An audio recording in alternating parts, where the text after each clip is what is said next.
Goffs. They are the biggest, meanest, and most brutal orcs around. If other orcs like building fancy guns or souping up their rides, Goffs prefer to settle things the old-fashioned way, with their fists, choppas, and as much raw violence as possible. They're not just the biggest orcs, but they also make sure everyone knows it by bashing heads in until no one argues otherwise. They don't mess around with flashy colors either. Goffs are all about black armor with a signature checkered pattern because they don't need to look pretty when they're already the best at fighting, and they do fight, a lot. They form massive mobs that bulldoze straight into the enemy lines with no subtlety, no fancy plans, just pure brute force.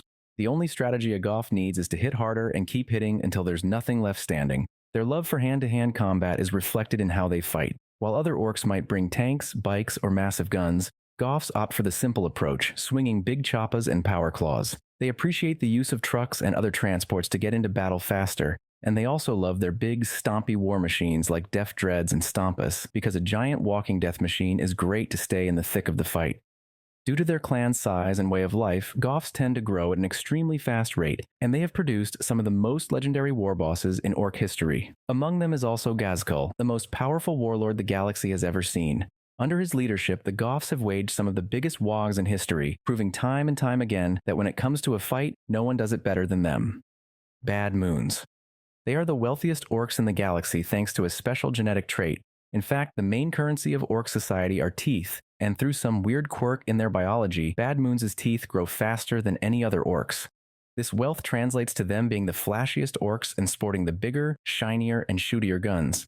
Bad Moons are obsessed with firepower. While other orcs love choppas and a good old-fashioned brawl, these gits prefer to blast their enemies apart from a distance with custom shooters, flashy mega blasters, and anything else that makes a ton of noise.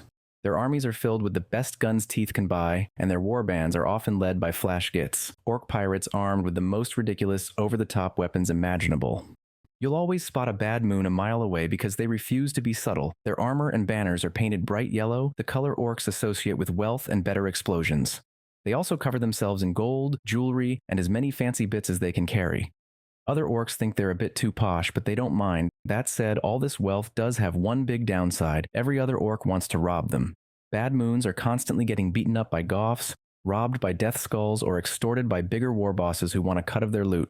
But they don't care too much. Their teeth just grow back, and they can always buy more DACA. Evil Sunz. If it ain't fast, it ain't worth it. That's the philosophy of the Evil Sunz. No orc clan loves speed more than these lunatics. They live for the thrill of charging straight into battle at full throttle. To an evil sun, red is the only possible color choice, as orcs believe that red paint makes things go faster, and the evil suns take this to the extreme, slapping red paint on everything they own, from their bikes and war buggies to their own armor. If they can make something go faster, they'll do it, even if it means strapping a rocket to it and seeing what happens. Their armies are filled with speed freaks, orcs obsessed with high-speed warfare. They race into battle on war bikes, trucks, and buggies, leaving behind clouds of dust, burning rubber, and the smoking wreckage of anything dumb enough to stand in their way.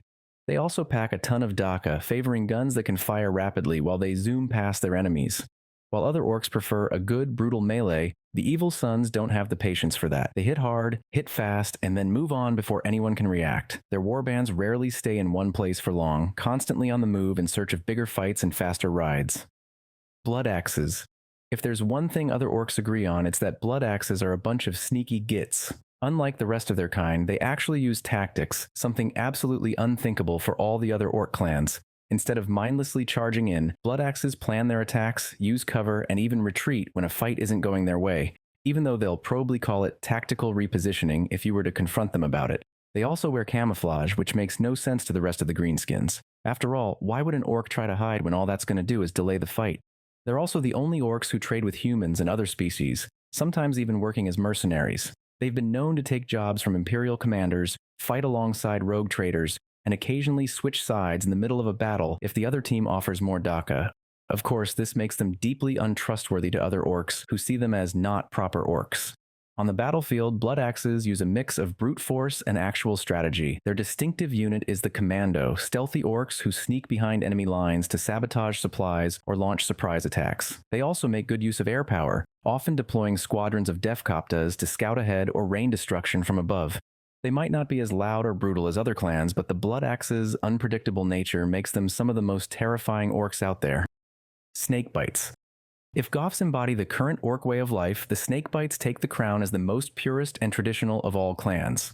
These orcs stick to the old ways: big rudimental choppas, tough animal hides, and a whole lot of squigs. They see themselves as the real orcs the way Gork and Mork intended, and they don't need any flashy tech to win their battles. Snakebites grow up in brutal conditions. Young orcs are tossed into the wild to survive on their own, and their coming-of-age ritual involves getting bitten by a venomous snake. If they live, they're considered proper snakebites. This makes them tough. Poison, disease, even gunfire doesn't take them down as easily as other orcs. They ride into battle on squigs and massive warbeasts, breeding creatures that other orcs barely understand, like squiggoths and even gargantuan squiggoths, towering monstrosities that can flatten tanks underfoot. While they prefer melee, their psychic weird boys are some of the strongest in orc society, capable of channeling enough power to devastate hordes of enemies. Other orcs see snakebites as backwards and stubborn, but no one denies their raw strength. When the Waaagh calls, they charge in alongside the others, proving that brute force and orky cunning are all you really need. Deathskulls.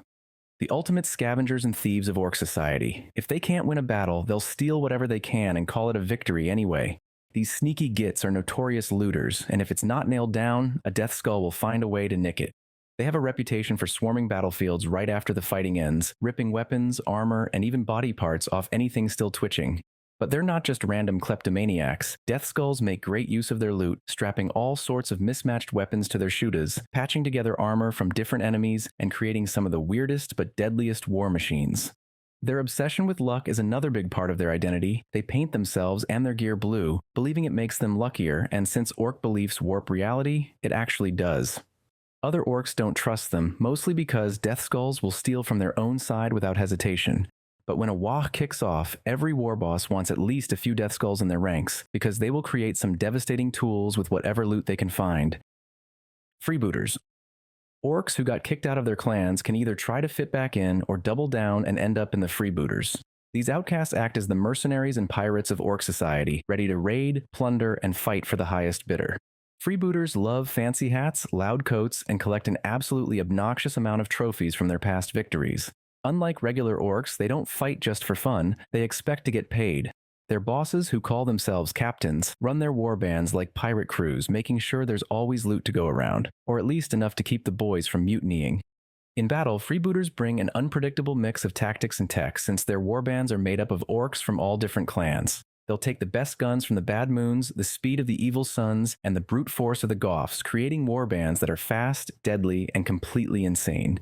They even take on mercenary work from other races, until they decide to turn on them, of course. At the end of the day, a freebooter only cares about two things: getting rich and getting a good scrap. And if they can do both at the same time, even better. Minor clans and feral orcs. The clans we just covered encompass the vast majority of all orcs, but not all of them. There's still a couple more groups worth mentioning. The first are feral orcs. These exist when a planet gets hit with orc spores, but there's no existing orc presence to guide their development. Without a leader and proper war gear, they never progress past the tribal stage.